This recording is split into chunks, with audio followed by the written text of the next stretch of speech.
Você está feliz? Você está bem? Aleluia. Muito bom, estamos inaugurando essa nova etapa de 2 cultos, né? Pela manhã, o primeiro foi uma bênção, esse segundo está sendo uma bênção, e o Senhor tem falado conosco grandemente, tem usado a unção profética, tem usado todas as formas para falar com a sua igreja. Nós temos experimentado muito disso nessa igreja, nós somos privilegiados.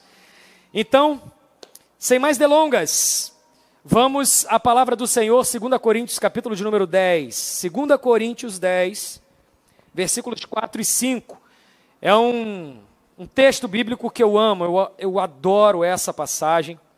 É uma das passagens bíblicas que eu mais gosto, uma das minhas preferidas. 2 Coríntios 10, 4 e 5. O tema da mensagem de hoje é vacinação. Vacinação espiritual. Vamos ler o texto? As armas com as quais lutamos não são humanas. Ao contrário, são poderosas em Deus para destruir o quê? Fortalezas. Destruímos argumentos e toda pretensão que se levanta contra o conhecimento de Deus. E levamos cativo todo pensamento para torná-lo obediente a Cristo. Uau, que palavra! Que palavra! Eu quero falar com os irmãos sobre batalha espiritual. Preparei uma minissérie de 2 mensagens sobre batalha espiritual, essa é a primeira delas.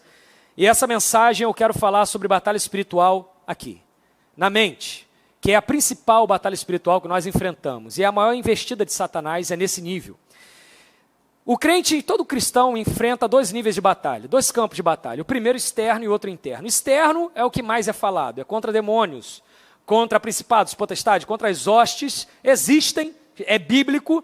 Esse é o primeiro nível de batalha e contra ela nós lutamos lá com a armadura de Efésios, capítulo de número 6. Porém, existe um outro nível de batalha que às vezes o cristão negligencia esse tipo de batalha, que é interna. Pensa comigo, se um soldado estiver doente, ele não consegue sequer pegar o escudo, sequer desembainhar a espada, sequer colocar a couraça, o capacete, porque ele está doente, está acamado. Se um soldado estiver amedrontado com a certeza da derrota, sabendo que já perdeu na sua mente, a guerra acabou ali para ele. Então esse nível de batalha é um nível de batalha que nós temos que nos ater, ficar espertos, atentos, porque é isso que Satanás quer atingir. Tem muita gente querendo caçar demônio, e Satanás está acabando com ela de dentro para fora aqui, na forma de pensar. Isso que o apóstolo Paulo está falando aqui. As nossas armas não são humanas, mas são aptas a destruir fortalezas, fortalezas mentais, forma de pensar, sofismas, argumentos contrários ao conhecimento de Deus. Por isso que o tema da mensagem de hoje é vacinação. Que você saia daqui vacinado contra essas coisas terríveis. Conversava com o pastor Douglas, pouco antes de subir aqui para pregar, a respeito da guerra psicológica que há. Toda guerra de verdade mesmo, tem uma batalha psicológica. Qual o termo que o senhor falou? POS, né? Poder da sugestão. Há ali uma sugestão do inimigo para que você seja derrotado antes mesmo de entrar no campo de batalha. Entende? Toda guerra acontece isso, uma batalha paralela que é a batalha psicológica. O inimigo tenta falar para você que ele é mais forte, que ele é mais forte, que ele é mais forte, que você já perdeu, que você é fraco. E aí você já se sente derrotado. Isso a gente vê nas batalhas. Existia no Império Romano a tal da Pax Romana. O que era a Pax Romana? O Império Romano ele demonstrava força pela violência, pelo exemplo. A crucificação é exemplo disso. Crucificava pessoas, as pessoas agonizavam mortas ali no meio da cidade para que todos vejam, olha, assim acontece com quem age contra Roma. Então havia uma suposta paz, porque ninguém queria ir contra aquele império. Os Estados Unidos agiu de forma parecida, até hoje age, com a teoria do Big Stick. ou do grande cacetete, o que eles fazem? Eles pegam a sua armada, a sua marinha, atravessam oceanos com aqueles porta-aviões, com vários caças presentes, e chamam aquilo de um treinamento militar, mas não é. Ele está mostrando para a humanidade assim, para todo mundo, olha, se me enfrentar, é isso aqui que vocês vão ter. E Satanás, ele usa muito dessa estratégia. Sugestões, argumentos, contrários ao conhecimento de Deus, como o apóstolo Paulo falou, querendo tirar da nossa mente o poder que nós já temos, a promessa que já foi nos liberada para nós, conforme nós cantamos. Então esse nível de batalha é muito importante para nós.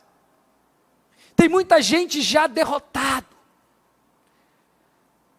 porque perdeu aqui. Essa guerra é vencida com vacinação espiritual, blindagem mental. Portanto, hoje, arregace sua manguinha, passe alquinho no braço, porque você vai sair daqui vacinado espiritualmente, amém? Na crise do Covid, o primeiro ato que os cientistas tiveram para lutar contra esse vírus foi o quê? Identificar o vírus. Saber como ele age, quem ele é, e como ele atua no corpo, para poder derrubar aquele vírus. E é isso que nós vamos fazer hoje. Identificar 2 vírus que Satanás tem colocado na humanidade para destruir a humanidade, para destituir a obra de Deus através de nós. O primeiro vírus que Satanás tem colocado se chama medo, assombro. 2 Timóteo 1,7, o apóstolo Paulo fala o seguinte para o seu discípulo Timóteo. Olha o que ele diz. Pois Deus não nos deu espírito de covardia. Olha que lindo isso. Mas de poder, de amor e de equilíbrio. Tem muita gente desequilibrada, de um lado e de outro. Esse tem sido o grande problema da igreja hoje, especificamente no Brasil. É importante, é muito importante, quem me ouve pregar sabe que eu me preocupo muito com isso, em estar alinhado com a palavra profética. A palavra profética liberada nessa igreja, através do meu pastor, do nosso pastor, do pastor Daniel. Eu tenho muita preocupação em estar alinhado, não perder o time do Espírito Santo, como ele mesmo diz. E o pastor Daniel tem falado muito a respeito de uma entidade, um Deus que havia desde a antiguidade chamado Deus Pan. O pastor Daniel já falou umas 3, 4 vezes aqui de púlpito e eu quero repetir. Na história da mitologia grega, conta a história de Deus Pan da seguinte forma. Era um deus do caos, ou seja, das forças do mal, segundo a mitologia, que vivia nas florestas, um deus terrível, um deus feio, e ele se apaixonou por uma ninfa que vivia ali na floresta. E essa ninfa fugiu do deus Pan, e para não ter relação com ele, ela preferiu se matar, se jogar numa cachoeira, e aí ela caiu, morreu, e do corpo dela morto surgiu uma espécie de bambuzal. O deus Pan ficou terrivelmente triste, frustrado, cortou um bambu daquele e fez uma flauta. E ele passou a ficar pior do que ele era.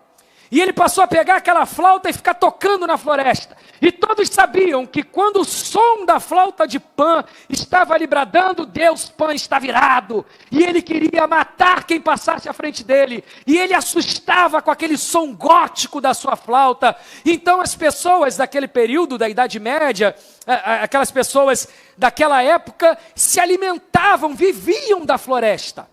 Não havia eletricidade, então as pessoas precisavam da lenha para poder fazer o fogo, aquecer o alimento, iluminar. A pessoa precisava da floresta para tirar o seu fruto, o seu sustento, precisava da floresta para ir lá caçar animais, mas agora ninguém mais ia na floresta, porque havia um Deus terrível, uma flauta sonando ali. Alguma semelhança com os dias de hoje? Qual é a nossa floresta? De onde nós tiramos o nosso alimento, o nosso sustento? Mas cuidado, feche a floresta, porque o Pan está lá com a sua flauta. E de Pan vem pandemia. De Pan vem pânico. Meus irmãos, eu não quero que minha palavra aqui seja deturpada.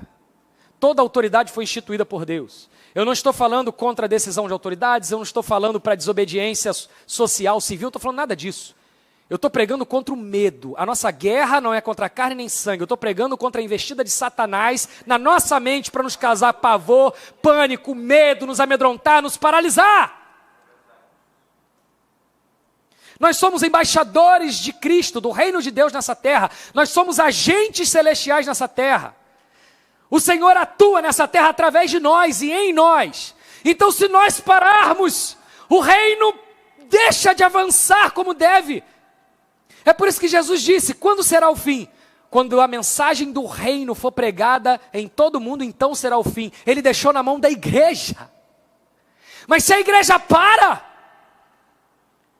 e é isso que Satanás quer, é isso que Pan quer, nos paralisar através do medo. Deixa eu te dizer uma coisa muito forte, algumas coisas fortes serão faladas nessa mensagem. Deixa eu dizer uma delas, a primeira delas. Se Deus te deu, todos nós temos um potencial, uma muda. Temos sementes que Deus planta para a gente desenvolver, avançar nessa terra, talentos. Quando nós não desenvolvemos nosso potencial, nós roubamos a glória de Deus. Porque as nossas conquistas, as nossas vitórias, o nosso avanço não é nosso, é dele. Porque dele, por ele, para ele são todas as coisas. Então quando a gente deixa de conquistar, a gente está roubando uma glória que é dele. Você não tem direito de desperdiçar um talento que é dele e ele te deu para cuidar, para administrar. Você não tem esse direito. Uma vez eu falei isso para um amigo lá no quartel. Eu não lembro qual era o contexto, mas eu disse para ele essa frase que eu digo muito. O meu objetivo de vida é morrer vazio. Ele me olhou de cara feia, não entendeu. Eu tive que explicar. O meu objetivo, eu não sei o dia que eu vou, ou se eu vou ser arrebatado antes, ou se eu vou morrer antes, eu não sei. O que eu sei é que quando eu for, eu quero ir vazio. Eu não quero deixar nada no cemitério. Tudo que eu possa doar de talentos, de dons, de potencialidades, da minha energia, tudo eu quero fazer em vida. Charles Spurgeon disse: se eu soubesse que o mundo acabaria amanhã, ainda hoje eu plantaria uma árvore. É isso. Essa é a mensagem. Assim nós temos que viver. Nós somos embaixadores. 1 Coríntios 10, 31. Quer comais, quer bebais, quer façais qualquer outra coisa, fazei tudo para a glória de... Se seu objetivo da sua vida é glorificar a Deus, não há limites para você. Não há limites para onde você pode chegar. Mas precisamos de coragem. Interessante isso. Coragem não está na lista dos dons espirituais. Se não está, é porque nós já temos. Precisamos desenvolver e mais, precisamos obedecer, porque coragem é mandamento. Quando eu estava na Bíblia, tentando para preparar essa mensagem, listar palavras textos, versículos que Deus manda termos coragem, eu desisti. Quando passou de 10, eu desisti. Muitas vezes Deus diz: tenha coragem, tenha ânimo, ser forte, corajoso, avance, não recue. Deixa eu te dar alguns exemplos na Bíblia. Uma vez, um rei de Israel estava apavorado, porque um rei inimigo tinha carros de guerra, exército forte. Então esse rei de Israel, chamado Baraque, se escondeu. Então veio uma velhinha, chamada Débora, vai lá, chama ele: oi, vovozinha, o que a senhora quer? Veio me trazer um bolinho? A senhora veio fazer o quê, dona Débora? Eu vim te chamar de frouxo, calça curta e covarde. Nós servimos o Deus vivo, todo-poderoso, e você se escondendo de meia dúzia de carro de guerra, Baraque. E o exército de Deus venceu a guerra, graças à atitude de uma mulher de Deus. Davi e Golias. Você acha que Davi não teve medo? Pensa comigo. A ausência de medo não é coragem, a ausência de medo é loucura, é doença mental, é patologia mental. Coragem é controlar, dominar o medo. Como o apóstolo Paulo disse no texto que nós lemos de 2 Coríntios 10, versículo 5, levar cativo o pensamento. O seu pensamento está dizendo vai dar errado, te leva ao medo, você toma o seu pensamento cativo, em obediência a Cristo. Claro que Davi teve medo, um homem de 2,75 metros de altura, Davi franzino, não conseguia vestir sequer uma armadura, mas Davi domina, leva cativo o seu pensamento, dizendo: quem é esse incircunciso? Quem é esse? O que eles tinham em comum? Confiança em Deus, confiança no Senhor Todo-Poderoso, fé naquilo que eles criam e não naquilo que eles viam. Pessoas medrosas, assustadas, são muito perigosas, muito perigosas. Um pastor na Alemanha, que conheceu Hitler na sua juventude, deu o seguinte testemunho: eu nunca conheci um menino tão assustado. Pessoas medrosas são perigosas, fazem loucuras. Pessoas que morrem, às vezes entrando em comunidade porque se perdeu, quando morre, geralmente é porque ficou apavorada e tomou atitudes de pânico. Vença seus medos, passe por cima, atropele seus medos. Imagine se há anos atrás, 16, 17 anos atrás, eu tivesse tido medo de chegar naquela moça bonita, linda, serva de Deus, e me declarar para ela. Hoje não haveria Lara ou Lael, não haveria a família que eu tenho, não haveria nada que Deus me deu. Imagina se quando alguém me disse para fazer o concurso de capelão da aeronáutica, e eu vi que era uma vaga para cerca de 400 teólogos, pastores do Brasil todo. Um concurso que abre de 5 em 5 anos, sei lá. Uma vaga. E eu fui tomado pelo medo. Eu falei, eu não vou fazer isso, claro que eu não vou passar. Tá doido. Mas se eu tivesse deixado esse medo me dominar, eu já não estava nem aqui. Vença os seus medos. Avance. Avance. Não deixe o medo te parar. O que você está deixando de conquistar por conta do medo? O que você está deixando de fazer que Deus já te prometeu, já é teu por conta do medo? As promessas de Deus jamais são vazias, levianas. Não é legalismo, não é uma lei. As promessas de Deus são fiéis. O que depende da gente conquistar, rapidamente ou demoradamente, conquistar ou não, ficar no meio do caminho ou não, é a nossa atitude. Deus já nos deu. É como se alguém tivesse me dado um bom envelope cheio de dinheiro, eu já tenho. Mas imagina se eu pego aquilo, desprezo e jogo fora e perco. Segundo vírus que Satanás planta na nossa sociedade, nessa batalha espiritual hoje: primeiro, o medo. Segundo, desvio do evangelho. E aí, nesse ponto, eu estava o tempo todo antes da mensagem orando, pedindo para o Senhor que eu não fale nada mais nem a menos do que Ele quer dizer, porque eu estou irado. E um profeta irado é perigoso, para ele mesmo, inclusive. Enquanto a flauta de Pan estava sendo tocada pelos descrentes, pela mídia, eu estava aguentando. Mas quando eu comecei a ver nos últimos dias, crentes usando a flauta de Pan, pregando a maldição, dizendo que vai piorar, dizendo que vai dar tudo errado, propagando medo, gente que era para estar pregando o evangelho, pregando a maldição, isso me deixou muito irado. Nós fomos chamados para pregar evangelho. O evangelho é boas novas. A maldição não é boa e nem é nova. Então não é evangelho. Então são falsos profetas. Gente que quer ser profeta da antiga aliança. Gente que quer ser profeta do Antigo Testamento. Tirando a cruz de Cristo, porque Ele levou na cruz toda a maldição. E tem gente querendo tirar a cruz de Cristo, trazer de novo a maldição, para Ele ser o cara que está dizendo que vai acontecer. Quer ser o Jeremias. Deixa eu falar a respeito sobre isso.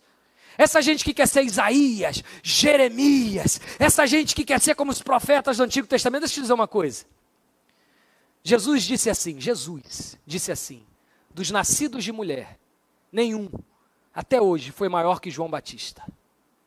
Mas o menor no reino de Deus ainda é maior do que ele.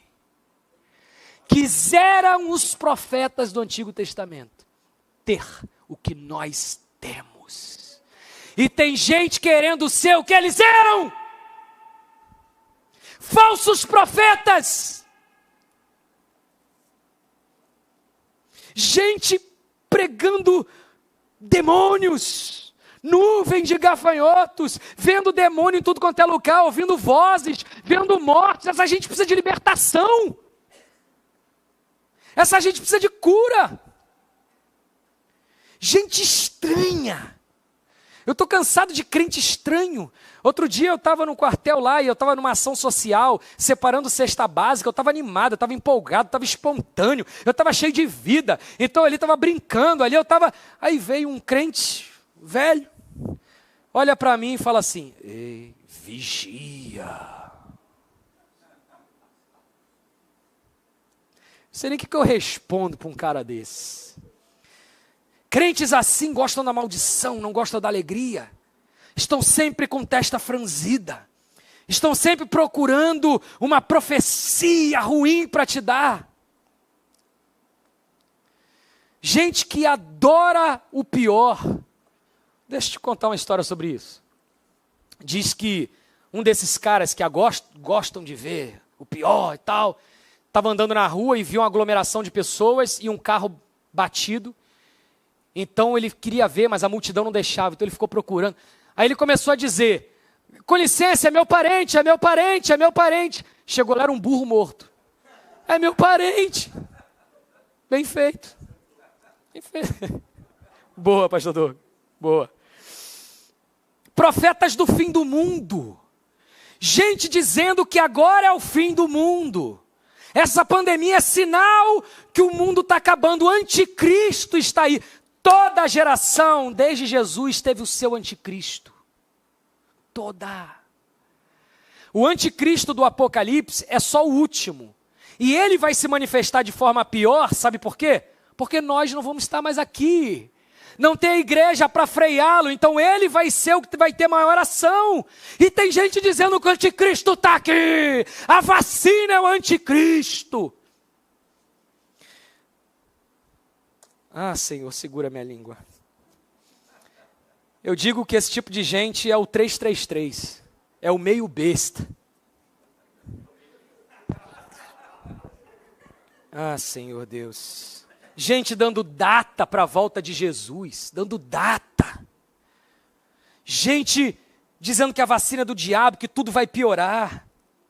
Deixa eu te falar uma coisa sobre isso rapidamente. Século I depois de Cristo. Roma martirizando cristãos. Coliseu romano, leões devorando famílias inteiras. Nero incendiou Roma para dizer que a culpa foi dos cristãos. Então ele começou a fazer tocha humana de crentes. As cidades eram iluminadas por cristãos pegando fogo. E não foi o fim do mundo. No século II, pandemia da varíola. Nem sequer conseguiram identificar que era varíola na época. Dizimou 5 milhões de pessoas só no Império Romano. A população da época era muito menor do que hoje, então 5 milhões era muita gente. Século XIV, peste bubônica. Dizimou 1/3 da Europa. E naquele mesmo período a religião romana, a católica romana, dominava o cristianismo. Se você fosse cristão fora dali, você era morto, era bruxo. E não foi o fim do mundo.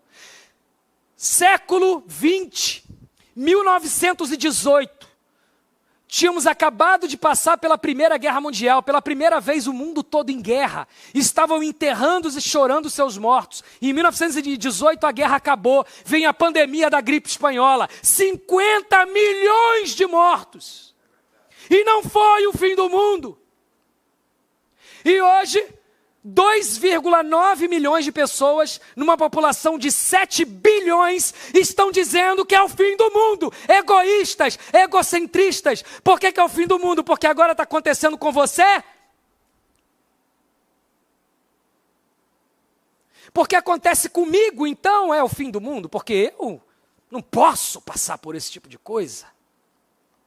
Deixa eu dizer uma coisa. Se você tem vaso sanitário, eletricidade e água encanada, você tem mais luxo que um rei do século passado. O mundo está melhorando. Sabe por quê? Graças à igreja. As maiores universidades do mundo foram fundadas pela igreja, pela reforma protestante, Oxford, Harvard. Os avanços tecnológicos graças à igreja. Lê um livro chamado Ética Protestante e Espírito Capitalista, de Max Weber, que é o principal sociólogo, é o pai da sociologia. Ele não era cristão. Ele analisou o que aconteceu com o mundo depois da reforma protestante. O avanço, a revolução industrial, a revolução tecnológica, é tudo depois que a igreja avançou. Imagina se Lutero tivesse tido medo. Imagina se Calvino tivesse tido medo. Imagina se Zwinglio tivesse paralisado. Tem muito para nós fazermos, igreja. Não roubemos a próxima geração. Ah, pastor, mas eu creio que nós somos a última geração. Se formos, oh, aleluia, Maranata, eu quero muito isso. Mas todas as gerações de cristãos acreditavam que eles eram a geração do arrebatamento. Você sabia disso? Inclusive o apóstolo Paulo. Porque esse é um sentimento que o Espírito Santo dá em nós. Todo cristão tem o sentimento do Maranata. Mas nós não podemos viver por isso. Nós vivemos esperando isso. Mas se nós vivermos por isso, a gente não avança. A gente rouba a glória de Deus.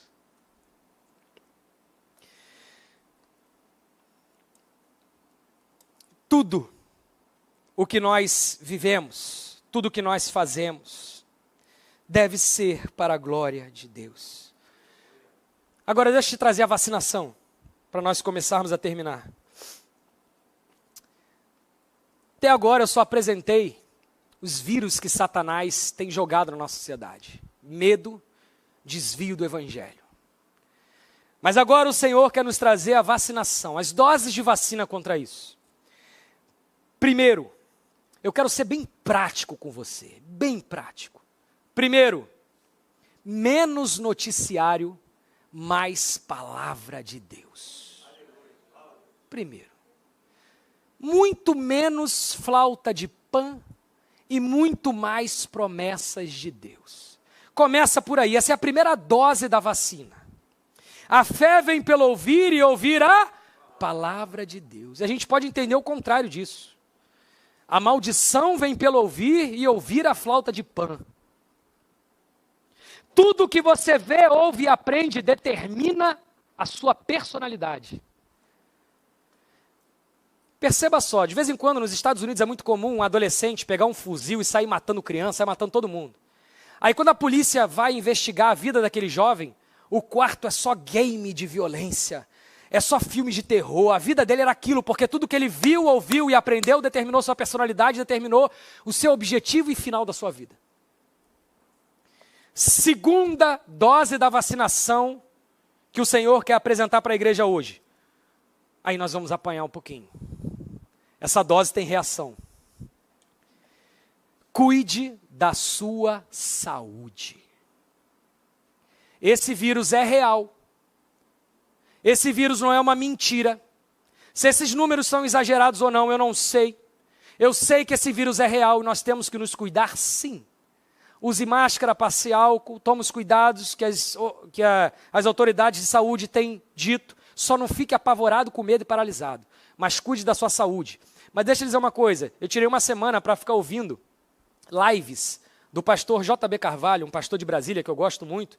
E ele fez uma semana da saúde. Só fazendo lives com médicos, especialistas em imunidade, virologia, esse tipo de área. E um médico muito respeitado na área, chamado Ícaro Alves, fez uma live excepcional com ele, dando dicas sobre aumento da imunidade. E eu anotei as principais coisas. Simples. Primeiro, beba muita água.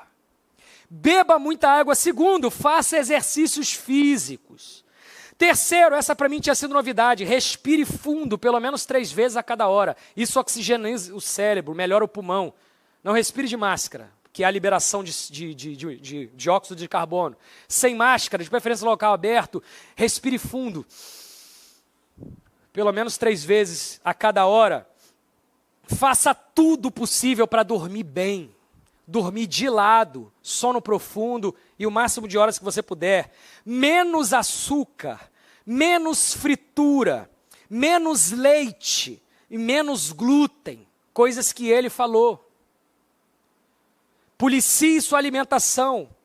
Suplemente-se, procure um médico nutricionista para suplementação sobre vitamina C, vitamina D3 e zinco. Procure saber sobre isso. Selênio também, procure saber sobre isso. Procure um médico nutricionista. Agora deixa eu te dizer uma coisa, para a gente apanhar um pouquinho, a começar de mim. O crente não faz exercício, come tudo quanto é porcaria, só bebe água quando está morrendo de sede, não vai a médico, não se suplementa, não faz nada, e aí fica doente e tem que declarar a cura. Deus é obrigado a me curar, é a promessa. Isaías 53 está escrito. Nós temos a promessa, sim, não estou contra a promessa.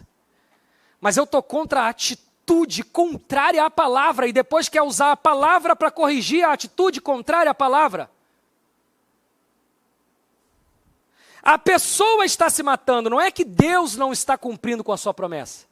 É a pessoa que está se matando. O crente não faz nada disso que eu falei aqui e tem medo de Covid. Ele tinha que tirar um dia para ir comigo nos hospitais, onde tem pessoas morrendo de câncer, diabetes, pressão alta, e vai ver que Covid não é nada. Por causa de má alimentação, por causa de falta de exercício, por causa de excesso de peso e não se cuida, por causa de diabetes, por causa de doenças que poderiam ser evitadas ou minimizadas. E aí eu fico imaginando Deus. A pessoa com fé declara a cura, clama pela cura, Senhor, eu quero ser curado, aí Deus dá a cura, aí ela volta aquela porcaria da alimentação, volta sem fazer exercício físico e fica doente, e vai e vive nesse ciclo. Em Êxodo, é uma passagem que os legalistas adoram, pastor Douglas. Gente que usa versículo isolado, esse tipo de gente. Êxodo 23, eu não anotei aqui, acho que é 23, 25 ou 25, 23, não sei, mas Êxodo, Deus, a partir do capítulo 20, ele dá ali regras sanitárias, regras de alimentação. Deus dá ali para Moisés regras de como conviver socialmente. E lá, depois, Deus diz, então não haverá um doente no meio de vós. Aí as pessoas pinçam esse versículo isolado, está vendo? Olha, é a promessa, não haverá nenhum doente no meio de vós. Mas não cumpre os princípios de Deus, do cuidado com a saúde, com a alimentação, com as questões que envolvem a saúde. Deus estabelece princípios, nós não vivemos debaixo da lei, mas há princípios que nós temos que entender, a vontade de Deus para nós, para a nossa vida. Se nós nos cuidarmos e tivermos com Deus em aliança, a gente vai viver muito, e bem, e uma vida em abundância, essa é a promessa. Nós roubamos a bênção de nós mesmos. Terceira dose da vacina, eu falei que essa segunda ia ter reação. Acho que eu escuto mosquitos aqui na igreja. Ninguém nem pisca. Essa foi a segunda dose. A terceira dose da vacina. Confie em Deus. Seja positivo. Seja otimista. Creia nas promessas. Segure as promessas e não solte. Romanos 12:2. Todo mundo conhece o texto. Transformai-vos pela renovação da vossa mente, para que possais experimentar qual a boa, perfeita e agradável vontade de Deus. Para que você possa experimentar a boa, perfeita e agradável vontade de Deus, você precisa transformar, renovar a sua mente. Marcos 11:23. Marcos 11:23, Jesus diz, tudo que você pedir, não duvidando no seu coração, você pode dizer a esse monte que se lance ao mar e assim será feito. Portanto, nós temos que verbalizar, nós temos que profetizar. Profetizar não é ter uma vida hoje. Profetizar não é ter uma visão necessariamente e falar aquela visão, aquela voz de Deus para você. Profetizar é dizer o que Ele já disse através da palavra. É proferir a bênção que já foi lançada pela palavra. É dizer, vai melhorar, vamos avançar, vamos crescer, vamos ficar saudáveis, vai ser melhor, vamos conquistar, Canaã está logo ali, nós vamos vencer. Isso é verbalizar. Deixa eu te dizer, uma pesquisa americana num colégio fez o seguinte: pegou um grupo de alunos e sorteou 10 daquele grupo, sorteou. E disse para os 10, vocês foram escolhidos porque nós estudamos e vimos que vocês são os mais inteligentes. Os que têm maior capacidade de se dar bem na vida. Portanto, nós vamos agora passar a avaliar vocês, porque o mercado de trabalho os espera. Só que eles foram sorteados. Um ano depois, foram os melhores alunos da classe. Porque alguém plantou na mente deles que eles são os melhores. Que eles vão vencer. O que tem sido plantado na sua mente? O que você mesmo tem plantado na sua mente? Derrota? Verbalize, vou vencer, vou avançar, vou passar por cima. Essa crise do Covid é meu alimento. Eu vou comer essa crise, eu vou me alimentar dela. Lembra dos espias? Os espias maus ficaram ali apavorados com o que viram. Os bons espias disseram, eles são nosso alimento, eles são nosso pão. Use essa crise como seu pão, para você crescer. Quero voltar para terminar em 2 Coríntios 10. 2 Coríntios 10, o texto que nós lemos no início, só que agora só o versículo 5. Destruímos argumentos e toda a pretensão que se levanta contra o conhecimento de Deus. E levamos cativo todo o pensamento para torná-lo obediente a Cristo. É isso. Esse é o resumo de toda a mensagem. Essa é a vacina. Essa é a nossa vacinação. Levar nosso pensamento cativo à obediência a Cristo. Destruirmos fortalezas mentais que nos tiram da conquista da promessa que nós já temos, que já é nossa. Portanto, saiamos daqui vacinados. Ouvindo menos noticiários e mais da palavra de Deus. Cuidando da nossa saúde com responsabilidade, pois somos templo do Espírito Santo. E confiando em Deus e nas suas promessas. Essa é a chave. Essas são as doses da vacina contra a maldição, contra esses profetas do mal, contra essa mentira e esses sofismas. A equipe de louvor pode subir, por favor? Que eu quero terminar com um texto que falou muito comigo essa semana. Eu falei esse texto num funeral muito triste que eu fiz durante essa semana. E quando eu pregava essa palavra através desse texto, ela mexeu muito mais comigo do que com qualquer outra pessoa. Que é Zacarias capítulo 9, versículo 12. Zacarias 9, 12. Faço questão de ler junto contigo no telão. Zacarias 9, 12. Olha o que diz. Pode ficar de pé, por favor? Vamos terminar com esse texto. E vamos tomar posse, pegar para nós esse texto. Porque nós somos isso aí, ó. Olha o que Deus diz para mim e para você. Voltem à sua fortaleza, ó prisioneiros da esperança. Pois hoje mesmo anuncio que restaurarei tudo em dobro para vocês. Eu gosto dessa expressão, prisioneiros da esperança. Aí, se você crê em Deus, se você é filho de Deus, a esperança ela te persegue. Você é prisioneiro dela. É como se fosse uma tornozeleira eletrônica boa, que não sai de você, que você quer fugir dela e não dá, porque quando você está ficando sem esperança, levanta-se um profeta, levanta-se uma mensagem, levanta um louvor e reanima a tua esperança. Então o Senhor, Ele não te deixa sem esperança. Você é escravo, prisioneiro da esperança, filho amado de Deus. Portanto, não seja mais escravo do medo. Você é prisioneiro da esperança. Você é filho de Deus. Você não é servo de Deus. Você é filho de Deus. Você não vive sob a égide da antiga aliança. Você vive sobre a égide da promessa, da nova aliança, da aliança derramada em sangue na cruz. Tudo é teu por herança, o céu é teu por herança. Pede-me e te darei as nações por herança. A promessa é de bênção e não de maldição. Amou a bênção que ela o sobrevenha, amou a maldição que ela o tenha. Não ame a maldição, você já tem a bênção. Senhor, em nome de Jesus, Senhor, em nome de Jesus, em nome de Jesus, tira o medo, tira o pânico. Onde estava escrito pavor, nós escrevemos vida, coragem, avanço, prosperidade, safra extraordinária, vinho novo, azeite, unção, conquistas, vitórias, avanço, ganho de território. Nós veremos isso, nós viveremos isso. Senhor, toma a tua igreja, Pai.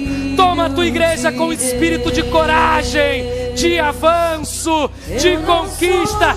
Tira o medo, tira o medo, tira o medo em nome de Jesus. Eu sou filho.